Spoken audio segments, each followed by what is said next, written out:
pada penyaluran subsidi gaji atau upah tahap pertama ini, jumlah rekening yang tidak dapat disalurkan sebanyak 15.659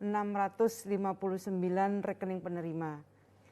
Rekening tidak dapat disalurkan karena adanya duplikasi rekening, rekeningnya sudah tutup, rekeningnya pasif, dan rekening tidak valid atau telah dibekukan.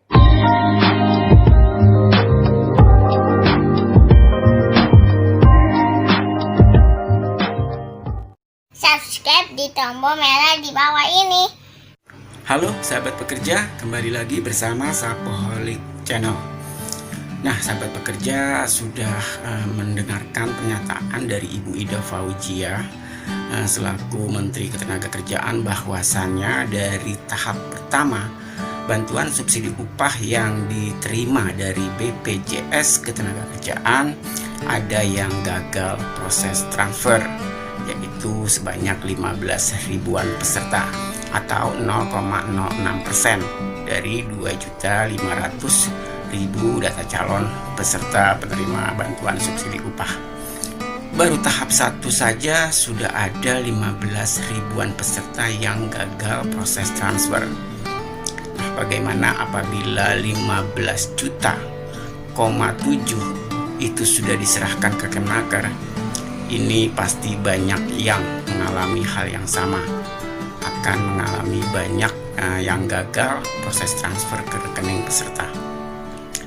Untuk mengantisipasinya sekiranya harus dilakukan cross check lagi, khususnya untuk BPJS Ketenagakerjaan, karena proses awal verifikasi dan validasi nomor rekening serta identitas peserta ada di BPJS Ketenagakerjaan.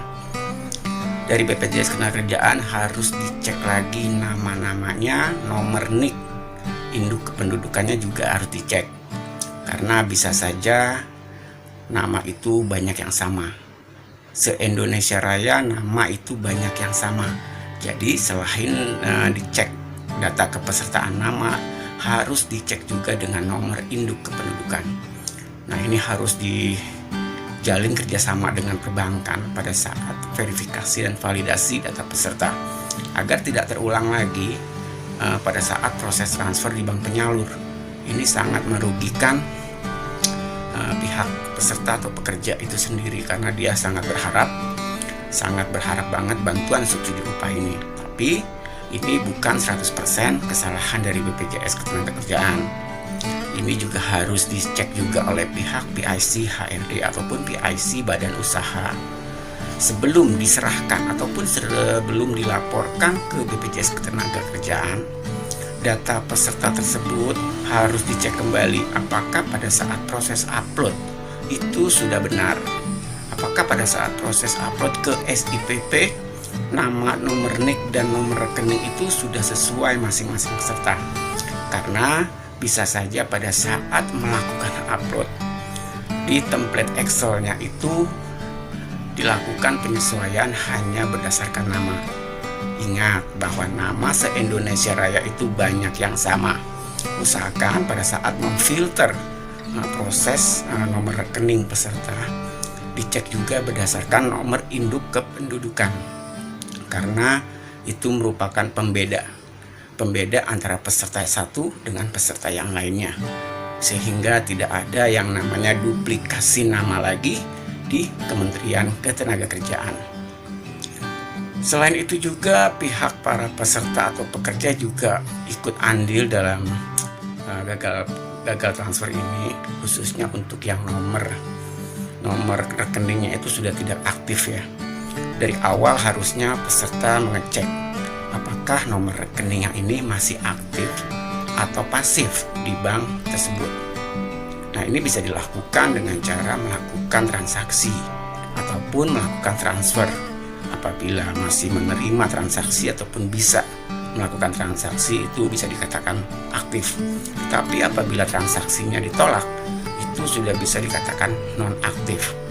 Jadi peran serta peserta ataupun peran serta pekerja juga penting dalam hal ini untuk mengantisipasi kesalahan gagal transfer seperti pada batch pertama. Sebanyak 15 ribuan peserta gagal Apabila ini aja ada 0,06%, apalagi 15,7 juta. Bisa saja dari 15,7 juta ini yang gagal transfer bisa 98.000 peserta apabila tidak dilakukan antisipasi dari sekarang. Nah, kita belum tahu nih dari batch kedua 3 juta data calon peserta penerima bantuan subsidi upah ini berapa persen untuk yang gagal transfer.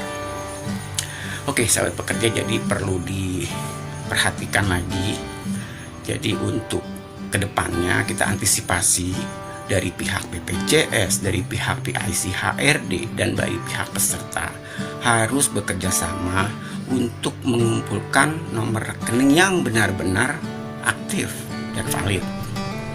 Nah, sebelum tanggal 15 September karena BPJS Ketenagakerjaan itu sudah menginformasikan untuk dilakukan perpanjangan pengumpulan nomor rekening. Nah, jadi sekiranya dari BPJS Ketenagakerjaan juga harus cek lagi dari nomor rekening yang sudah masuk.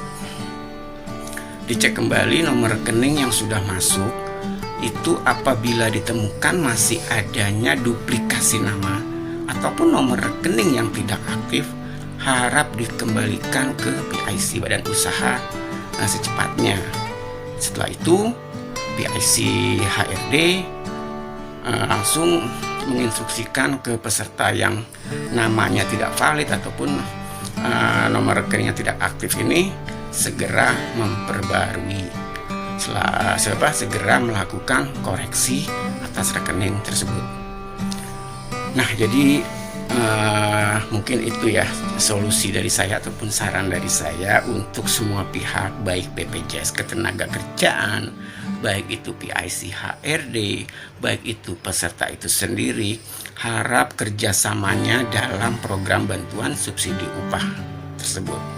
Karena 15 ribuan peserta gagal transfer itu bukan nilai kecil, ya walaupun 0,06%, tetapi betapa berharganya untuk bantuan tersebut kepada orang-orang 15 ribuan tersebut.